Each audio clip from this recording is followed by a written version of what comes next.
Pai de infinita bondade, estamos aqui mais uma vez reunidos em torno do Evangelho de Jesus, que veio para a Terra nos trazer um empurrão sob a sua permissão. Tantas vezes já lemos tantos os capítulos desse Evangelho, Pai, e ainda temos dificuldade de colocar em prática o pouco que entendemos. Nos auxilie hoje, por favor, a que nós consigamos achar caminhos, projetos de escolhas, que nós possamos focar, achar caminhos para nós mesmos e ficarmos firmes nesses caminhos, que não seja apenas uma vontade passageira enquanto estamos aqui fazendo Evangelho, mas que realmente cale fundo na nossa consciência, para que nós façamos escolhas melhores em algum aspecto da nossa vida, das nossas características. Obrigado, Pai, por essa nova oportunidade que estamos recebendo de conversarmos sobre o Evangelho de Jesus. Que assim seja. Do capítulo 11, amar ao próximo como a si mesmo, a fé e a caridade. Eu vos disse anteriormente, meus queridos filhos, que a caridade sem fé não basta para manter, entre os homens, uma ordem social capaz de torná-los felizes. Deveria ter dito que a caridade é impossível sem fé. Podereis encontrar, na verdade, impulsos generosos até em pessoas sem religião. Mas a caridade austera só é exercida através da abnegação, do sacrifício constante de todo interesse egoísta. Somente a fé poderia inspirá-la, pois só ela nos faz carregar com coragem a perseverança e a cruz desta vida. Sim, meus filhos, é em vão que o homem, ávido de prazeres, quer se iludir sobre sua destinação aqui na terra, sustentando que lhe é permitido ocupar-se apenas de sua felicidade. Deus certamente nos criou para sermos felizes na eternidade. Entretanto, a vida terrestre deve servir unicamente ao nosso aperfeiçoamento moral, o qual se adquire mais facilmente com a ajuda dos órgãos e do mundo material. Sem contar as vicissitudes rotineiras da vida, a diversidade de vossos gostos, de vossas tendências, de vossas necessidades, é também um meio de aperfeiçoar-vos, exercitando-vos na caridade, pois não é senão através de concessões e sacrifícios mútuos que podeis manter a harmonia entre elementos tão diversos. Todavia, tendes razão em afirmar que a felicidade é destinada ao homem aqui na terra, mas se a procurais não nos prazeres materiais, e sim no bem. A história da cristandade fala de mártires que iam com alegria ao suplício. Hoje em vossa sociedade não é preciso, para ser cristão, nem o holocausto do mártir, nem o sacrifício da vida, mas única e simplesmente o sacrifício de vosso egoísmo, orgulho e vaidade. Triunfareis se a caridade vos inspirar e se a fé vos sustentar.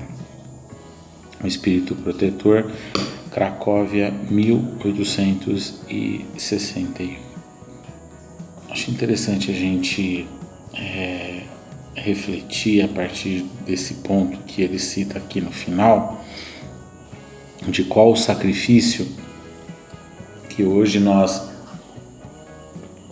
temos necessidade de vivenciar, mas que não chega aos pés do sacrifício material que os primeiros cristãos tiveram que fazer, né? Entregando a própria vida, né, ao suplício.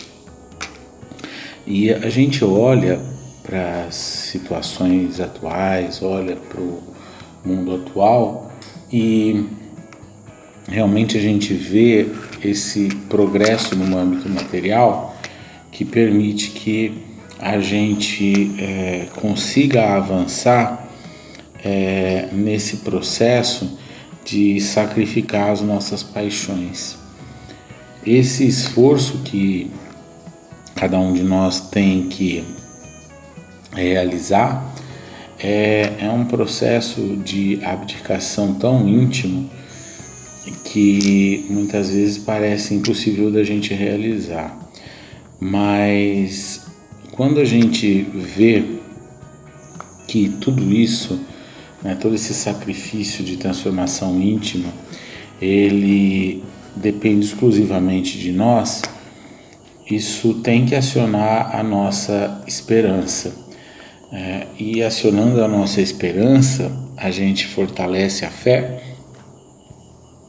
e aí a gente consegue, realizando esse fortalecimento, alcançar esse início de combate desses sentimentos tão complexos na nossa caminhada e que estão impedindo que a gente seja melhor e se aproxime dessas alegrias que ele coloca aqui, que estão já disponíveis para nós, mas que obviamente não estão nas coisas materiais, mas sim em realizar o bem.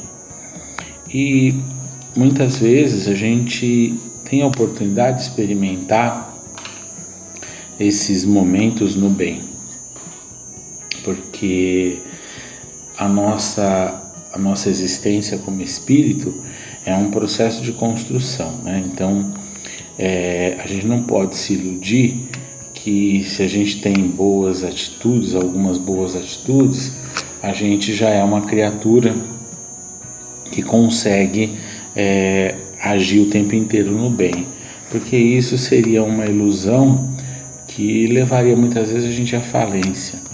Então, quando a gente olha, para a nossa vida, e quando a gente começa olhando para a nossa vida, ter essa percepção de que nós temos esses atos, a gente vê que é possível a gente realizar, é possível um dia a gente só realizar esses atos no bem, esses atos caridosos, isso sendo incorporado em nós e se tornando uma virtude.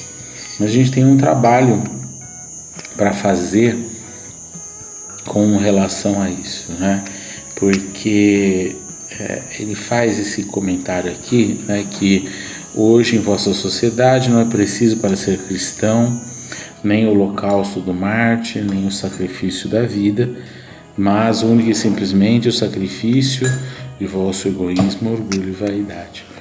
Então o Espírito mostra para nós que nós ainda somos tudo isso, nós ainda temos esses desvios, e que eles precisam ser trabalhados, mas que as coisas mudaram, e essa liberdade que a gente conquistou, ela obviamente tem um preço, porque toda a responsabilidade que a gente vai angariando, e toda a liberdade, ela cobra da gente uma ação efetiva, para que esses valores eles possam ser cada vez mais aplicados por nós e realmente a gente possa ser cristão. A gente aos domingos, já há alguns anos, tem feito estudos sistematizados.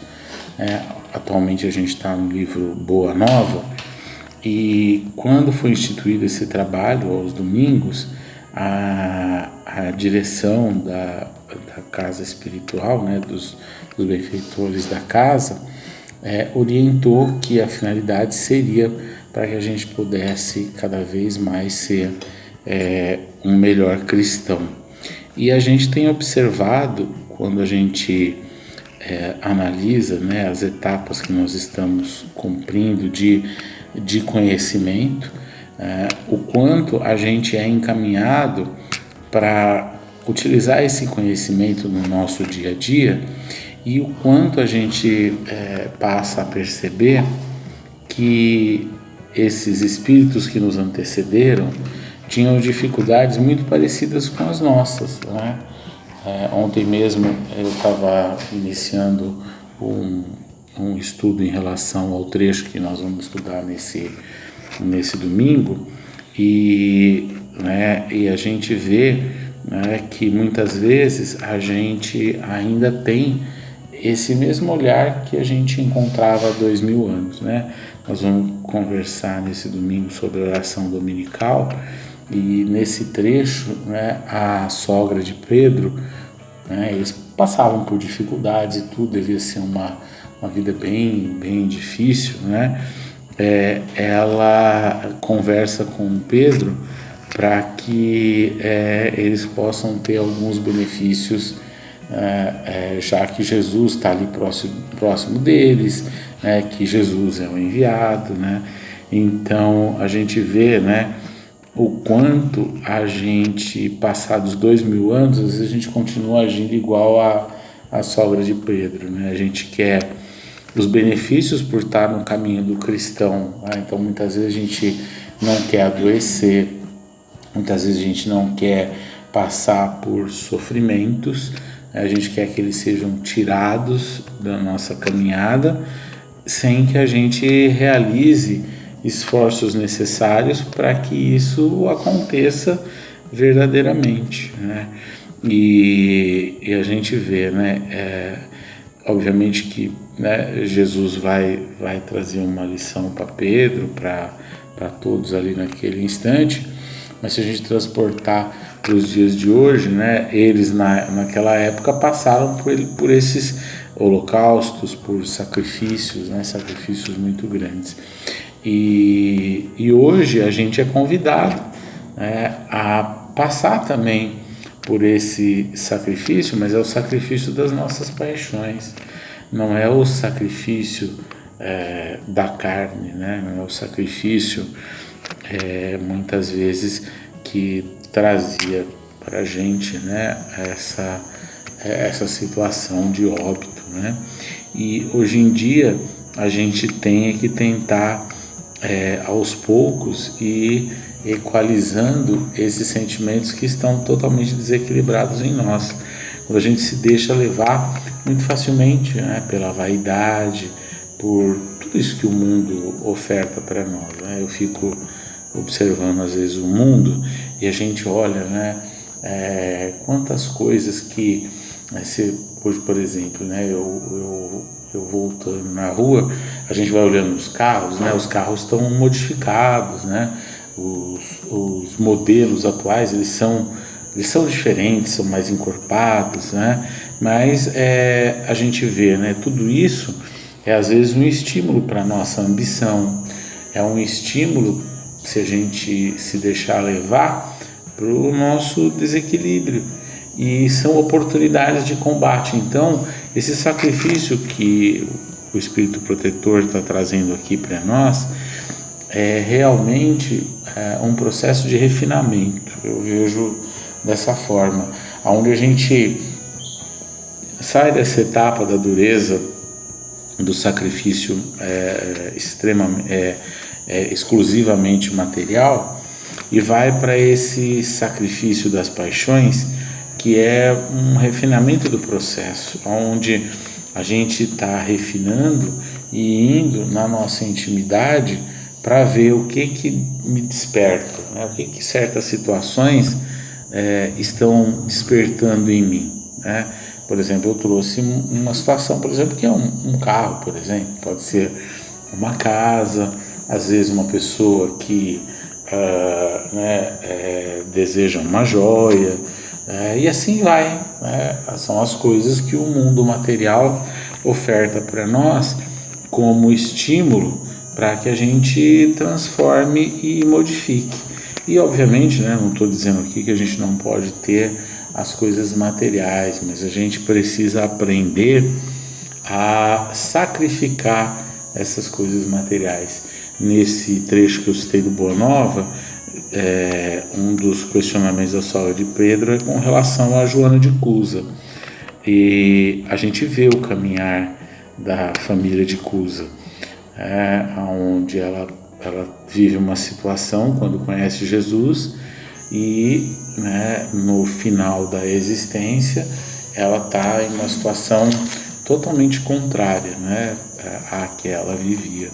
Então isso é importante para a gente ter a percepção de que os bens materiais eles têm um papel importante para nós, mas que muitas vezes a gente não está disposto a realizar esse sacrifício, que é o desapego e também a compreensão de que aquilo é necessário durante um período de tempo para nós, mas que às vezes aquilo não é mais necessário para o nosso desenvolvimento.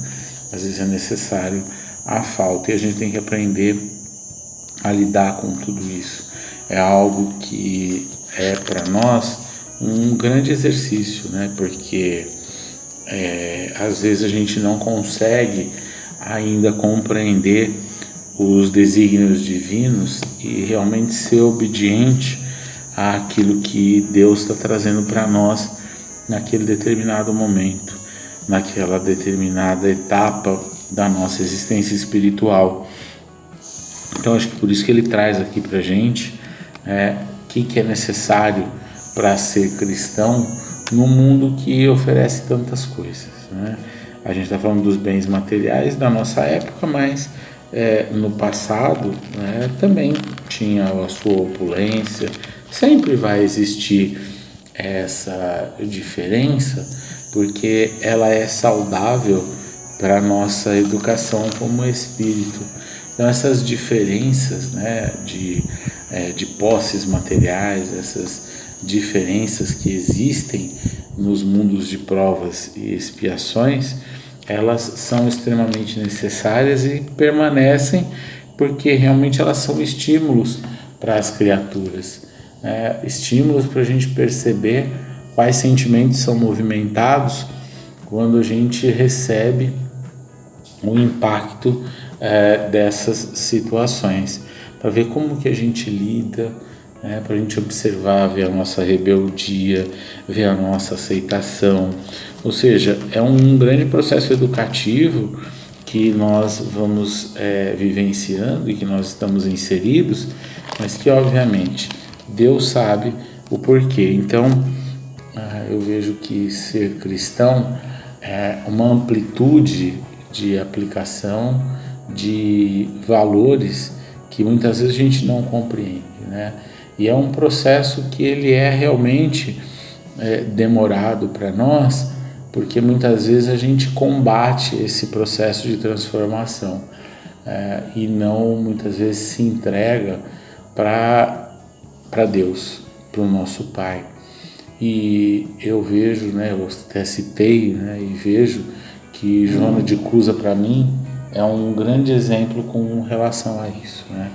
Então que a gente possa, com esse exemplo da Joana, com os exemplos que a gente tem dos mártires, a gente ser cada vez mais cristãos e melhores cristãos. E a doutrina espírita vai ajudar a gente com certeza a realizar isso.